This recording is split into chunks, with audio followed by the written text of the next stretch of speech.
إلى حضرة النبي مصطفى رسول الله صلى الله عليه وسلم وعلى آله وأصحابه والتابعين إلى يوم الدين. الفاتحة. أعوذ بالله من الشيطان الرجيم. بسم الله الرحمن الرحيم. الحمد لله رب العالمين الرحمن الرحيم مالك يوم الدين. إياك نعبد وإياك نستعين. اهدنا الصراط المستقيم صراط الذين أنعمت عليهم غير المغضوب عليهم ولا الضالين. آمين. السلام عليكم ورحمة الله وبركاته.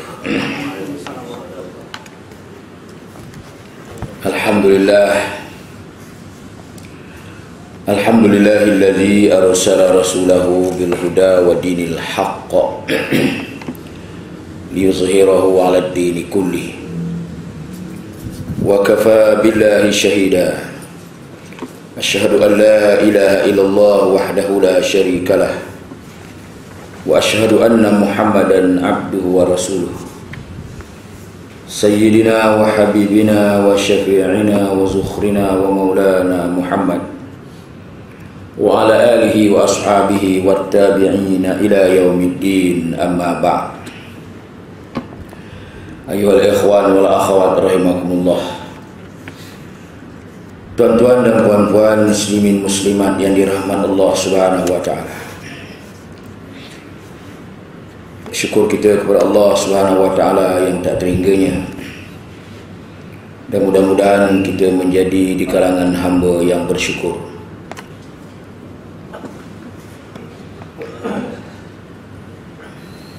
Allah Subhanahu wa taala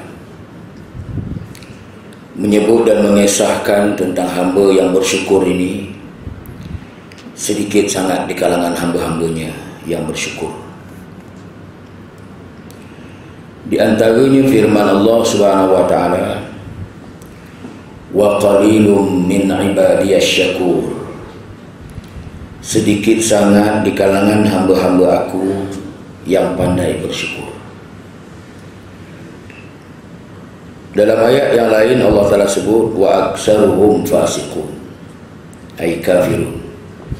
Kebanyakan di kalangan hamba-hamba aku orang-orang yang kufur, yang tidak bersyukur. Kata Imam Al-Ghazali rahimahumullah ta'ala, untuk menjadi hamba yang bersyukur, contoh dan teladannya ialah para nabi dan rasul alaihimussalatu wassalam. Maka oleh kerana itu Allah Ta'ala mengisahkan para nabi dan rasul. Di antara firman Allah, innahu kana abdan syakura. Sesungguhnya mereka itu, yakni para nabi dan rasul, mereka adalah termasuk di kalangan hamba-hamba yang paling bersyukur.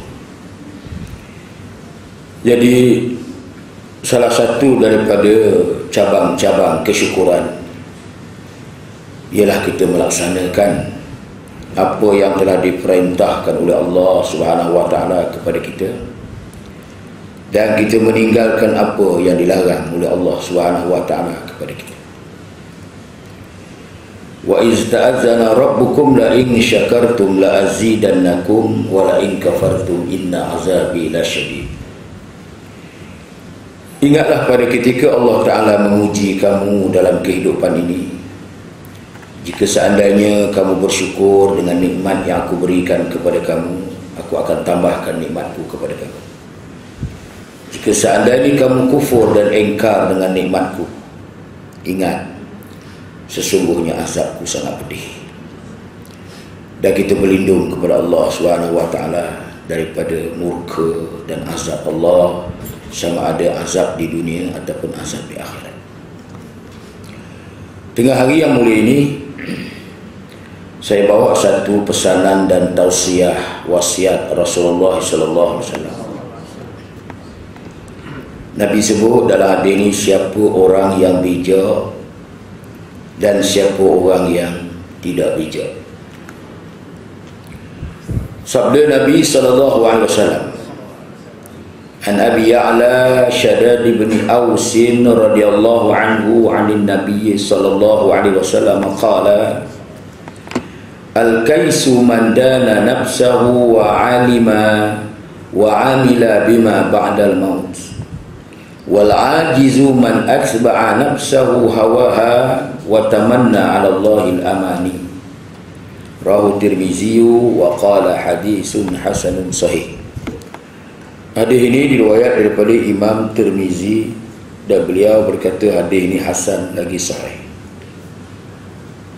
Artinya daripada Abi Ya'la Asy-Syaddad ibn al-Aus radhiyallahu anhu daripada Nabi sallallahu alaihi wasallam, Nabi bersabda, orang yang cerdik ialah orang yang selalu memperhitungkan dirinya dan ia suka beramal untuk bekalan sesudah mati.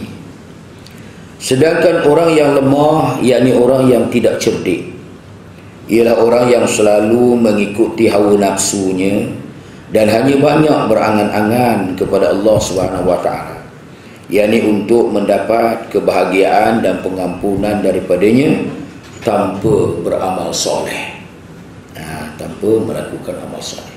Angan-angan banyak, cita-cita tinggi, tetapi tidak melakukan amal dan perbuatan kepada Allah. Itu Nabi sebut orang itu tidak cerdik.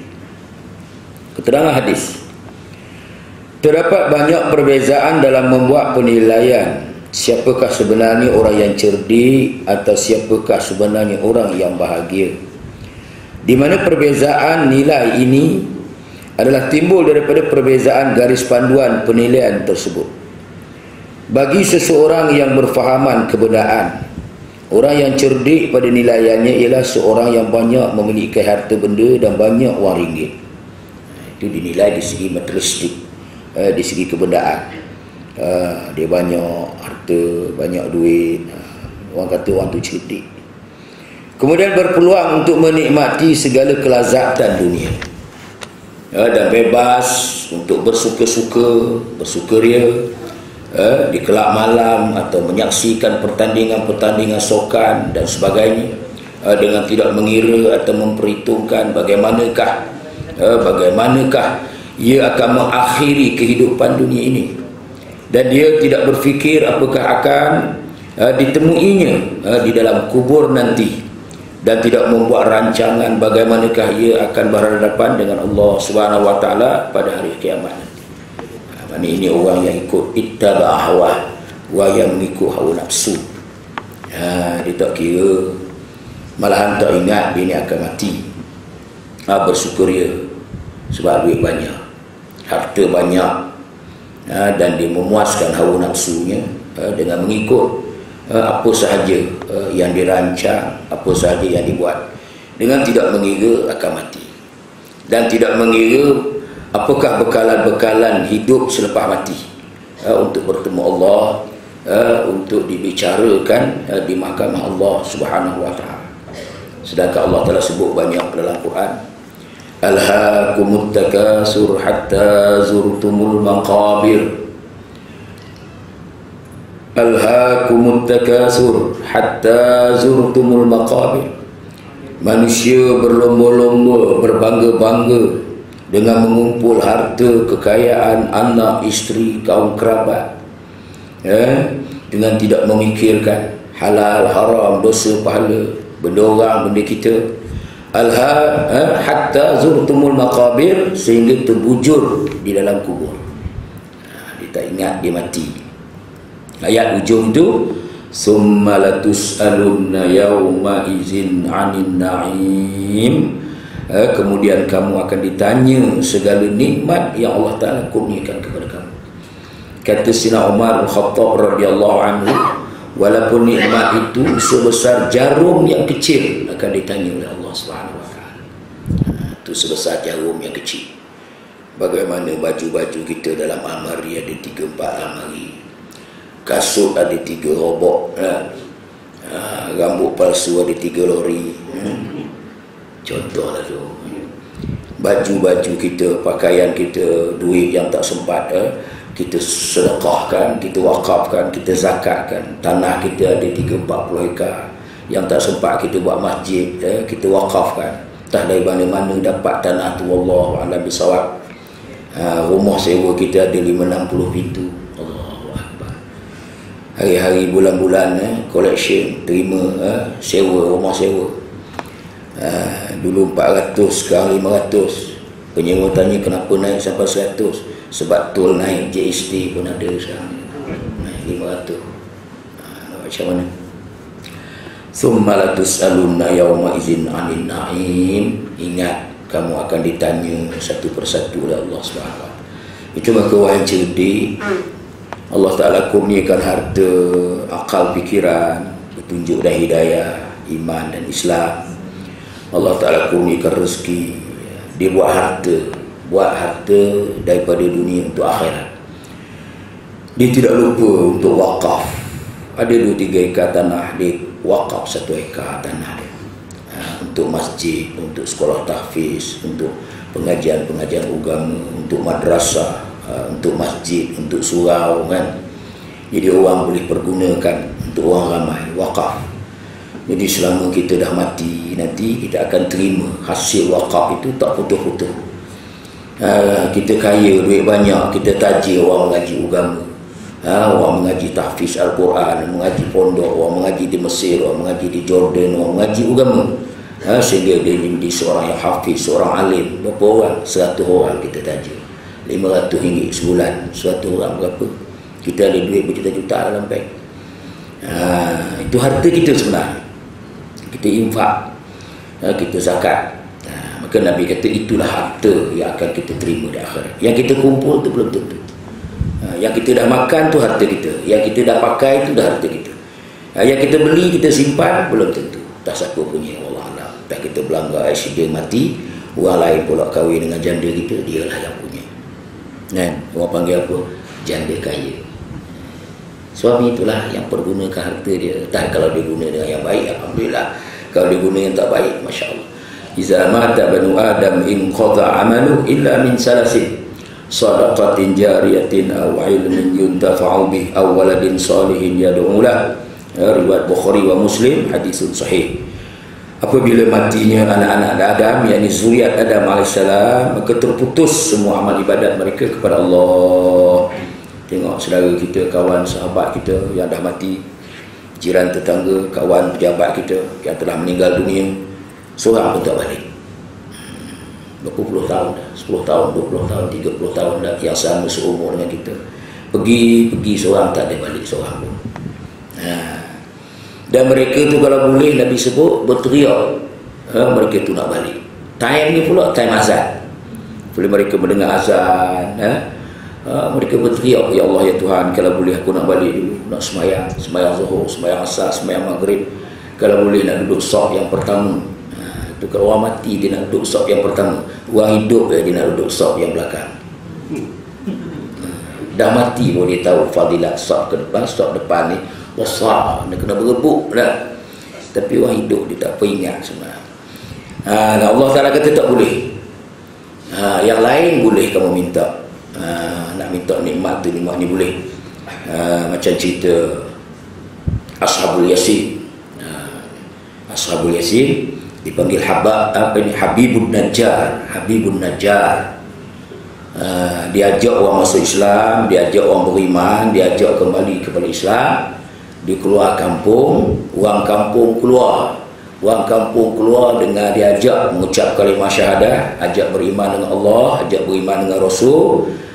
Orang kampung tak nak, tangkap, ikat, rebah dia, dan pijak perut, pecah, mati. Ustaz-ustaz berdakwah sekarang ni mulai dah. Orang kampung keluar mengaji belajar, lepas mengaji belajar ada teh tarik lagi kan, ada roti canai, ada kenduri lepas tu kan. Masya Allah. Orang dulu pijak perut, pecah, mati. Lepas tu Ashabul Yasin ni, Habibun Najjar merayu dengan Allah SWT, ya Allah ya Tuhan. Kenapa? Kerana dia mati dalam keadaan mati syahid, dan masuk surga Allah Ta'ala direct. Lalu dia bagi tahu, ya Allah ya Tuhan, kalau boleh Aku nak balik ke alam dunia semula. Aku nak ajak manusia beriman kerana aku dapat nikmat ni yang cukup hebat. Syurga ni Allah kerana menyampaikan dan menyebarkan Islam. Aku nak beritahu dengan kawan dan sahabat orang kampung, berimanlah. Kerana apabila mati beriman, mati mengajak orang masuk Islam, mati mengajak orang beriman, beribadat dengan Allah ni, pahala yang besar, ganjaran besar. Allah Ta'ala kata, yang kamu minta tu aku tak boleh tunaikan. Yang lain boleh. Pasal minta hidup semula. Nak ajak orang beriman. Nak ajak orang yang mendapat nikmat syurga ni. Nak hidup semula ni tak boleh. Tapi kalau nak nikmat lain, minta yang lain, aku boleh tunaikan.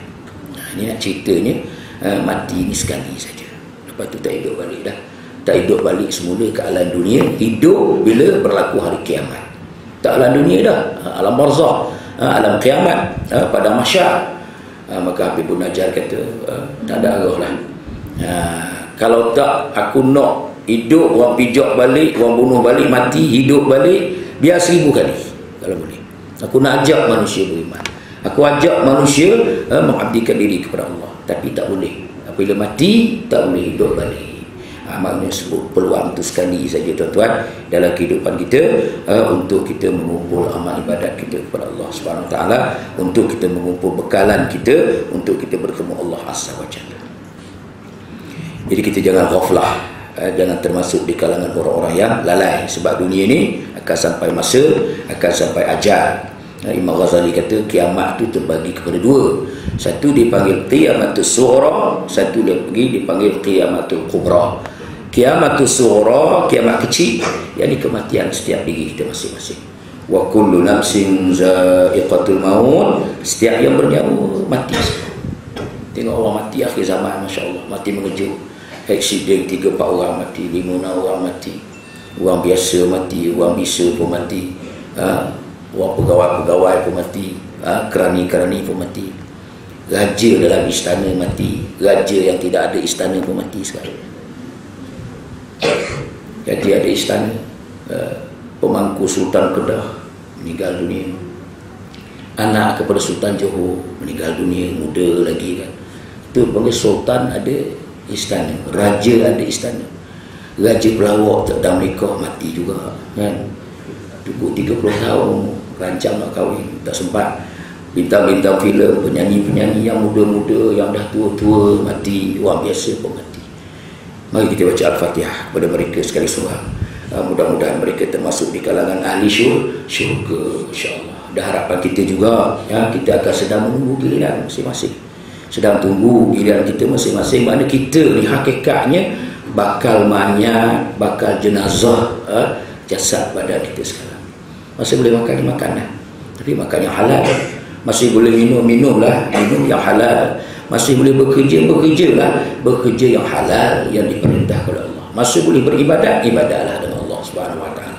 Masih boleh buat maksiat, buatlah, tapi ingatlah nanti akan ditanya, akan disiasat oleh Allah Subhanahu Wa Taala. Faktum, Nabi sebut satu hadis, faf'alu ma syi'tum, faf'alu ma syi'tum. Buatlah apa yang kamu nak buat. Kamu masih boleh buat. Tapi ingat, sana ada dua perkara, fariqun fil jannah wa fariqun fis sa'ir. Satu golongan manusia ke syurga, satu golongan manusia ke neraka. Buat. Jadi kalau nak buat baik, masuk syurga. Kalau buat tak baik, silakan terima neraka Allah Subhanahu Wa Taala. Kita baca Al-Fatihah untuk sahabat-sahabat raja yang ada istana, raja yang tak ada istana, sultan yang ada istana, sultan yang tidak ada istana. Gombak ada seorang sultan tak ada istana, kan?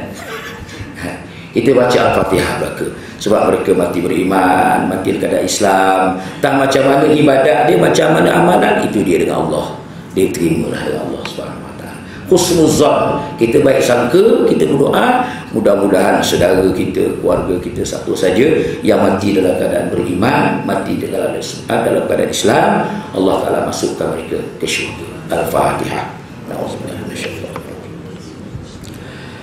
Bismillahirrahmanirrahim. Alhamdulillahirabbil alamin arrahmanir rahim maliki yaumiddin iyyaka na'budu wa iyyaka nasta'in ihdinas siratal mustaqim siratal ladzina an'amta 'alaihim ghairil maghdubi 'alaihim waladdallin. Kiamat yang kedua kata Imam Ghazali, qiyamatul kubra. kiamat yang besar. Kita rasa hidup di ini susah, menderita macam-macam, sakit ke hospital kan, sehat-sehat sakit kan, kita rasa susah, barang naik, itu naik, kos hidup semakin tinggi, kepala botak apa? Botak dua-dua kawan saya tu, depan botak, belakang botak. Saya tanya pasal apa? Dia kata dua-dua ustaz, botak yang belakang tu ingat ke akhirat, yang depan ingat dengan dunia, dia kata. Jadi hidup susah dalam dunia ni sekejap saja, 50 tahun, 60 tahun kan, kalau susah pun. Kalau senang sedap pun, seronok pun 50 tahun, 60 tahun je. Lepas tu mati. Bila mati ni dan tunggu kiamat ni, Nabi kata ada orang yang hamba Allah duduk dalam alam barzah, alam kubur, tunggu kiamat seperti dia tidur lepas isyak, dia bangun sebelum subuh. Sebab hidup dalam dunia macam tu dah. Dia lepas sembahyang isyak, rehat-rehat, baca-baca buku apa semua, zikir-zikir, bismillahirrahmanirrahim, ahya wa amut, dengan nama ya Allah aku tidur. Hidup dalam tidur dengan mati ni dia beradik ya. Kau yang menghidupkan, kau yang matikan. Nak tidur pun ingat Allah. Lepas tu niat nak bangun, kalau dapat ya Allah, bangun sebelum subuh jam 5, jam 3.30, jam 4, 4.30. Nak mandi bersih badan, ambil wuduk, solat tahajud, solat tasbih, solat taubat, solat hajat. Solat hajat ni kan boleh jangan tinggal sekarang. Buat sehari, siang hari buat, malam pun buat solat hajat. Kita minta dengan Allah, semoga Allah Ta'ala selamatkan diri kita, isteri, anak-anak kita ni tuan-tuan. Masya Allah, akhir zaman kita kena banyak kita hajat kita dengan Allah. Kita berdoa minta dengan Allah, Allah Ta'ala selamatkan, Allah Ta'ala bagikan kebaikan, petunjuk dan hidayah. Bangun malam. Jadi orang ni bangun sebelum subuh, sembahyang. Waktu subuh dia pergi masjid, pergi surau, beribadat dengan Allah. Jadi orang ni dia duduk di alam barzah tunggu kiamat tu macam malam lepas isyak dan bangun sembahyang subuh. Kiamat. Satu lagi bahagian manusia, dia duduk dalam alam barzah ni oleh kerana dia mati dalam keadaan tak beriman, mati dalam keadaan kufur, mati dalam keadaan maksiat, mati dalam keadaan durhaka dengan Allah Subhanahu Wa Taala. Dan kita minta Allah Taala wa na'udzubillah zalik, mati jangan jadi Islam liberal, Islam Qadiani, Islam Mu'tazilah, Jabariyah. Jangan mati dalam keadaan jadi Islam G25. Tuan-tuan dah faham itu. Nanti tahun depan pula timbul satu G26 pula. Ini golongan Islam liberal. Islam setakat mengucap kalimah syahadah, nak pergi semayang lah, tak nak semayang pun tak apa. Kita dah masuk Islam ni kompong masuk surga. Tak macam tu. Kita kena ikut Rasulullah. Kena taat, tunduk. Ya ayyuhallazina amanu atii'ullah wa atii'ur rasul. Wahai orang beriman, taatlah kamu kepada Allah dan taatlah kamu kepada Rasul. Wa ulil amri minkum. Ada ulama sebut ni ulil amri ni, pemimpin ni macam siapa? Macam Rasulullah, macam Sayyidina Abu Bakar. Malah ada ulama yang sebut ulil amri ni ay ulama hukum, di kalangan para ulama kamu dan para pemimpin yang taat dan tunduk dengan Allah dan Rasul dan ikut para ulama-ulama kamu. Ulama siapa ni? Ulama ahli sunnah wal jamaah. Bukan ulama yang geng 25 tu, yang golongan Mu'tazilah, Jabariyah, golongan Islam liberal. Ni kita kena ingat, jangan kita mati begitu. Mereka ni duduk dalam barzah, dalam kubur, sampai mereka sebut, ya Allah, lama sangat dah tunggu nak kiamat ni bila? Tak tahan azab, seksa. Itu maka kalau kita susah dalam dunia, susah sekejap. Dalam kubur tu susah dah teruk dah. Dengan ularnya, dengan kalanya, dengan jengkingnya, dengan lipannya, dengan buayanya. Masya Allah. Cubalah tuan-tuan malam ni cek kalau boleh. Tangkap seekor ular air tu cukup dah. Tak usah pinjam lah dekat zoo negara tu, ular sawa tu. Berat tu. Ular air cukup dah. Tidur, cuba tak dalam kain selimut tu sekali. Boleh tidur tak agak-agak. Ular tu dia tak ganggu tu. Dia cuma cium-cium buah bulu-bulu ketiak gitu ya. Boleh tidur dah agak. Tak boleh tidur. Siap-siap sahabat tu tinggal rumah, lari selalu ke rumah. Tidur kat hotel mana. Tu baru seekor lain baru. Bukan ular sawa, bukan buaya. Hak ni Nabi kata masuk lubang hidung, masuk lubang mata, masuk lubang kemaluan, masuk lubang dubur. Allah dalam alam barzakh. Sebab apa? Sebab hidup dulu makan rezeki Allah, gunakan oksigen Allah, gunakan nikmat Allah, tapi tak tunduk dengan Allah, tak semayang dengan Allah, buat maksiat apa saja yang Allah Ta'ala larang. Orang ni 1 juta tahun tunggu kiamat, tak kiamat lagi. 1 juta tahun, ya Allah Tuhan. 2 juta tahun sampai orang ni kata, ya Allah tolonglah, lakukanlah kiamat ni dan hisaplah kami. Kalau nak masuk surga masuklah, kalau nak masuk neraka pun masuklah. Dia ingat neraka tu sedap sangat kan? Masya Allah, dia dah tak tahan dalam kubur ni. Tapi orang yang mendapat nikmat, orang yang mati kena beriman, beramal soleh, itu beza dia tuan-tuan. Tidur bangun lepas, tidur lepas isyak, bangun sebelum subuh. Jadi kita nak latih diri kita ni, bangun sebelum subuh, lepas isyak tu tidur dengan membaca Al-Quran, tasbih, tahmid dan sebagainya. Itu maka Nabi sebut hadis yang lain. Nabi kata apa? 5 perkara Nabi sebut. Kamu rebutlah 5 perkara sebelum datang 5 perkara. Ini orang cerdik, orang yang guna akal fikiran dia, dia rebut peluang ni. Nabi kata 5 perkara itulah hadis ini Nabi sebut. Wa qala Nabi SAW, "Igtanim khamsan qabla khamsin, syababaka qabla haramik, wa sihataka qabla saqamik, wa faragaka qabla sughlik, wa ghinaka qabla faqrik, wa hayataka qabla mautik." Rahu Dailami, hadisun hasanun sahih. Rebutlah 5 perkara sebelum datang 5 perkara. Kita beringat, walaupun ada dah ustaz-ustaz yang baca hadis ni, tapi kita beringat balik, kita tausiah balik kepada diri kita, kita tazkirah balik kepada diri. Kerana Allah Ta'ala sebut, wa zakkir fa inna zikra tanfa'ul mu'minin. Berilah tazkirah, ingatan, sebab tazkirah dan ingatan itu, peringatan itu sangat bermanfaat dan sangat berguna kepada siapa? Kepada orang yang beriman kepada Allah Subhanahu Wa Ta'ala. Itu maka kita tazkirah. Kuliah ni tak berhenti. Lepas maghrib ni kuliah pula kan. Sebelum waktu zuhur pejabat macam ni, kita tazkirah, kuliah juga. Kadang-kadang kita makan minum dengan kawan sahabat, cerita tentang kuliah. Sebab apa? Nak beri ingatan, nak memberi tazkirah kepada diri kita. Maka Nabi kata, rebutlah 5 perkara sebelum datang 5 perkara. Yang pertama, pada masa kamu muda sebelum datang masa tua. Muda ni ulama kata orang yang umur 40 tahun ke bawah, itu orang muda. Orang tua ni dipanggil usia yang dah sampai 40 tahun ke atas. Itu orang panggil orang asyik, dia panggil orang yang tua 40 tahun ke atas. Tapi saya jumpa orang tua-tua ni, dia kata muda sono, dia kata. Hati tak pernah tua, muda semacam. Itu terserahlah pada masing-masing kan. Tapi mana orang muda ni potensi cukup hebat. Dia nak mengaji, dia nak belajar, dia nak hafalan, dia menghafal ke apa semua. Itu maka masa kecil kita didik anak-anak kita 3 tahun dia hafaz Al-Quran 30 juz. Kena hak cepat setahun 6 bulan. Ada kena hak cepat sungguh hafal Quran 30 juz boleh 6 bulan saja. 6 bulan saja. Cibu kita yang umur 40 tahun ke atas, surah Yasin 40 tahun dah kita baca, tak ingat-ingat sampai lalu. Ingat Yasin, lepas tu wa ilaihi turja'un. 2 kali. Hak awal dengan akhir saja. 40 tahun dah kita baca, 20 tahun kita baca. Sebab apa? Ingatan kita kurang. Orang muda ni cepat. Apa tu lagi sangat sedih, ada ulama bagi tahu, man balagha arba'ina sanatan lam yaghluq khairuhu 'ala syarri falyatabawwaq maq'adahu minan nar.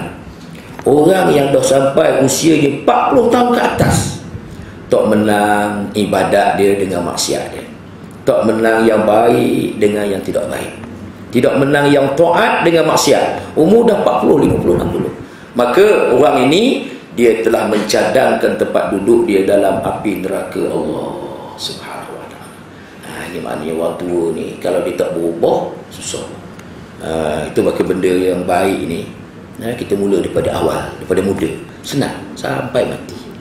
Kita istiqamah dengan kebaikan. Tapi kalau dah umur 50, 60, tak sedar juga, tak insaf juga, tak kenal masjid, tak kenal surau, Masya Allah, apa nak jadilah tuan-tuan. Kita rebut peluang pada masa muda sebelum datang masa tua. Pada masa kamu kaya sebelum datang masa miskin. Kayalah kita lagi umrah, lagi buat haji, nak buat apa saja kebaikan, nak tolong, nak bantu sahabat dan sebagainya. Kemudian Pada yang ketiga, pada masa kamu mempunyai masa yang lapang sebelum datang masa yang sibuk. Ini kita ni alhamdulillah Allah Ta'ala kurniakan masa yang lapang. Kita dapat dengan mengaji, belajar, tazkirah, sembahyang berjemaah. Tapi kalau ada program, ada kesibukan, tak boleh. Ada ulama kata sibuklah dunia ni, kita boleh rancang lagi. Kita boleh masuk, tak apalah zuhur, masuk asar baru habis zuhur. Kita ni sibuk ni. Dalam 10 minit, 20 minit, setengah jam lagi sebelum masuk asar, kita boleh solat zuhur. Sempat lagi. Tapi kalau sibuk dalam alam kubur, macam lipan kala duk ganggu kita tadi, kita nak baca mana? Tak boleh nak panggil dah security, tolong ambil lah. Tak boleh nak tolong kawan sahabat, tak tolong ambil ular ni, ambil lipan kala duk ketik kita ni, duk pukul kita. Malaikat tak boleh nak bantu dah. Tu sibuk tu, tak ada siapa yang tolong. Jadi kita sibuk-sibuklah dalam dunia ini dengan urusan Allah, dengan urusan yang diredai oleh Allah Subhanahu Wa Taala, dan jangan kita sibukkan diri kita dengan benda yang dimurkakan oleh Allah. 3. Dan yang keempat, pada masa kamu sehat sebelum datang masa sakit.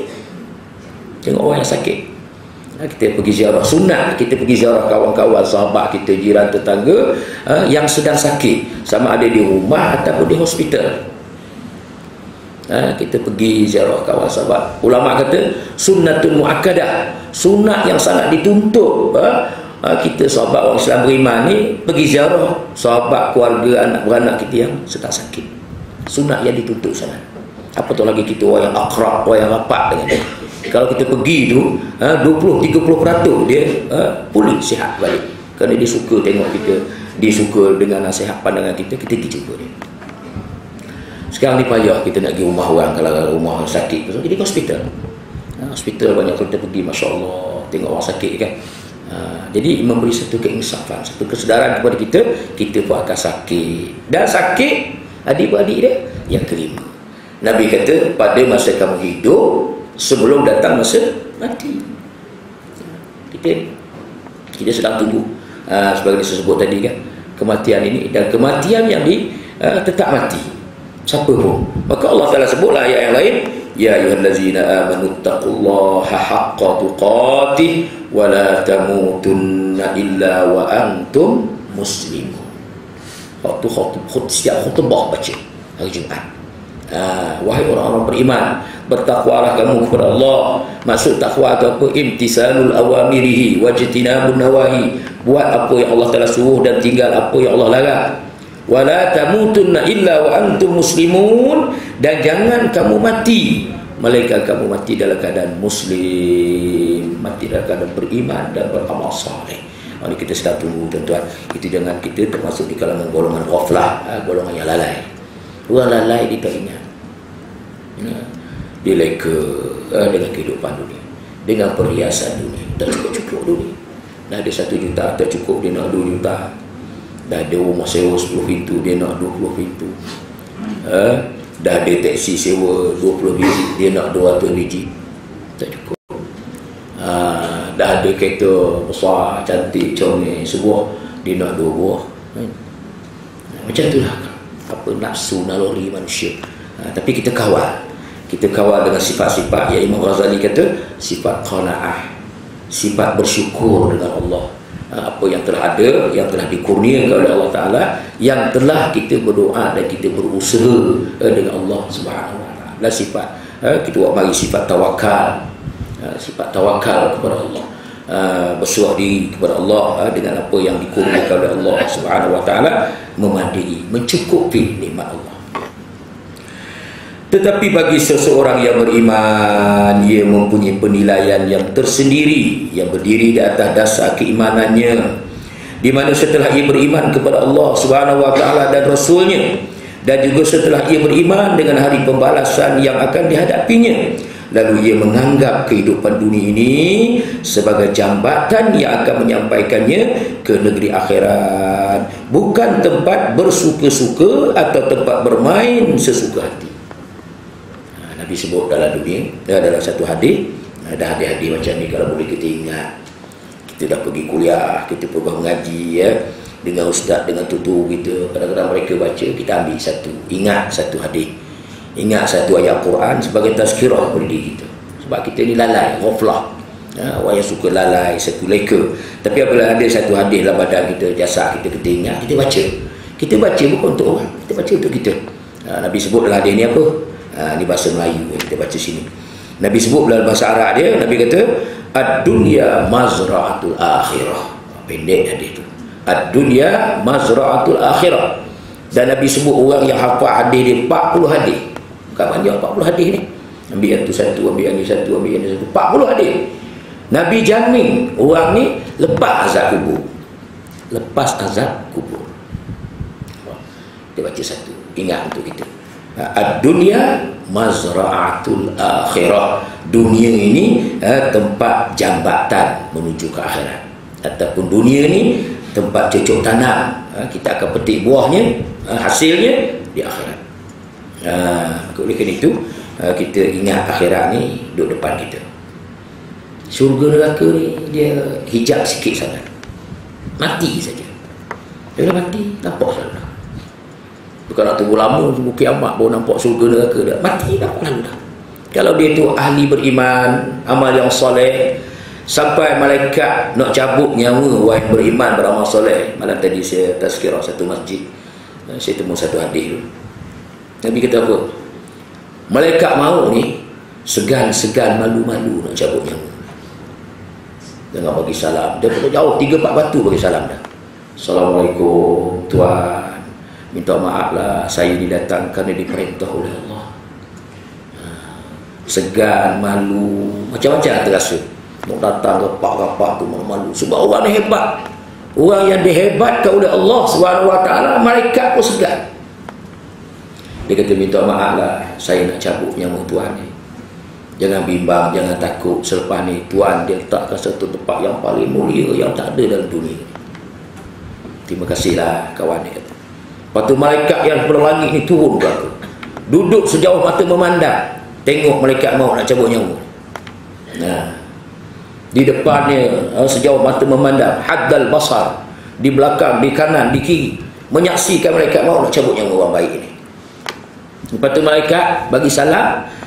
Dan mengikut riwayat, nyawa orang yang baik ini dikeluar macam air curah dekat macam tu, slow-slow gitu. Contohlah tu, mana nyawa orang yang baik ini keluar dengan pelan-pelan macam air dituang dekat ghirbah, dekat gelas tadi. Lepas tu dah ambil, keluar semua satu-satu. Malaikat tarik daripada kaki. Bila keluar, malaikat yang ramai-ramai ni ambil berebut, ambil roh orang yang baik ni. Terus tak tunggu-tunggu dah. Kata nak tunggu sekejap, bawa kat Putrajaya sekejap ke, nak bawa kat Selayang Baru sekejap ke, nak bawa kat apa ni. Tak, terus bawa ke langit. Tak layak dah roh dia duduk di bumi. Tak layak dah roh duduk di bumi. Bagi dia bumi ni mana no kelas, tak ada kelas dah. Lekeh dah, busuk dah, buruk dah. Terus bawa kepada Allah sampai langit yang pertama, bagi salam. Tolong buka pintu langit yang pertama. Yang jaga malaikat langit yang pertama buka. Macam peristiwa Nabi Isra' dan Mi'raj. Langit yang pertama terkejut. Siapa ni roh yang baik, yang semerbak wangi, yang cantik ni, yang bawa ni beribu-ribu, berjuta-juta malaikat ni. Orang baik-baik saja. Orang akan sebut nama pulan, si pulan, pulan, si pulan, nama mak dia, nama ayah sebut, istihar. Langit kedua sampai langit ketujuh, sampai Sidratul Muntaha, malaikat pun dah tak tahu tapak kat mana. Dan satu orang malaikat bagi tahu, ya Allah nak letak mana roh ni. Roh Allah Taala kata apa?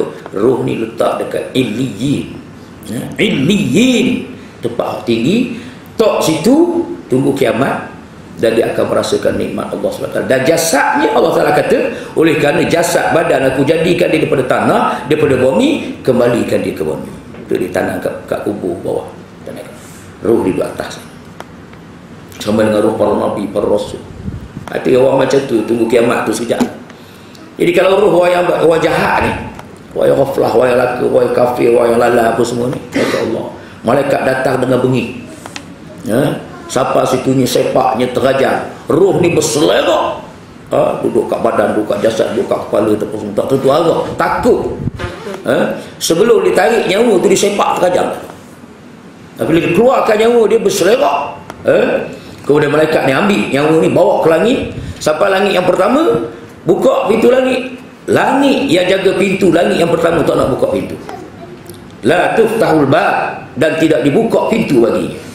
Bila tak buka, tak naik. Kemudian dah tunggulah malaikat ada pegang roh ni. Sudahlah busuk, sudah hapok, baru baca-baca lagi. Langit tak nak terima. Ini orang panggil roh yang tak diterima oleh langit.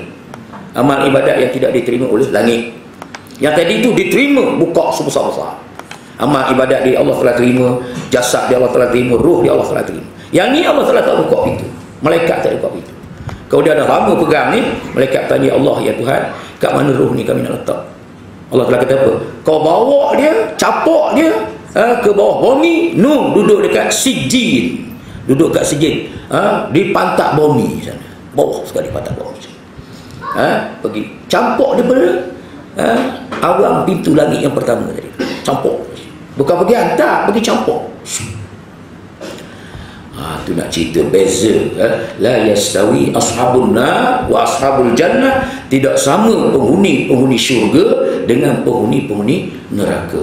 Dunia pun tak sama, akhirat pun tak sama kehidupan mereka.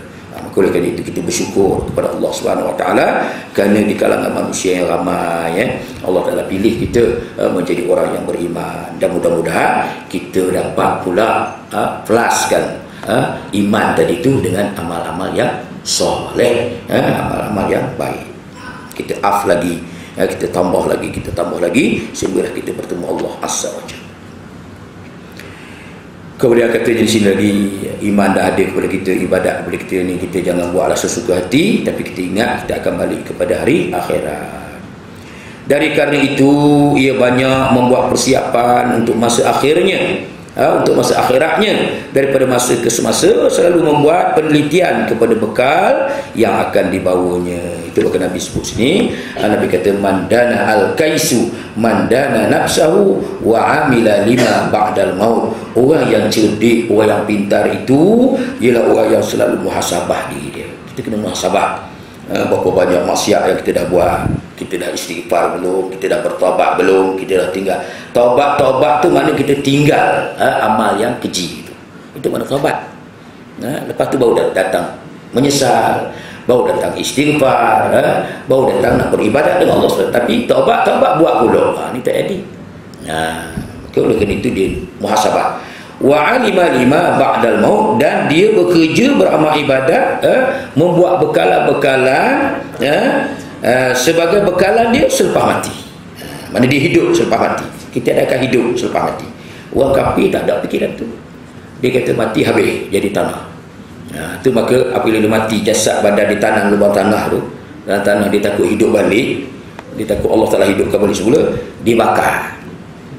Apabila bakar jadi abu, lebu apa semua, dia kata habis. Allah Taala tak lewat apa dah. Tuhan tak lewat apa dah. Dia tak ingat masa dulu dia tak ada, Allah Taala boleh mengadakan dia. Ni benda dah ada, file dah ada, siap dah, nama dah ada dah, IC pun dah ada kan.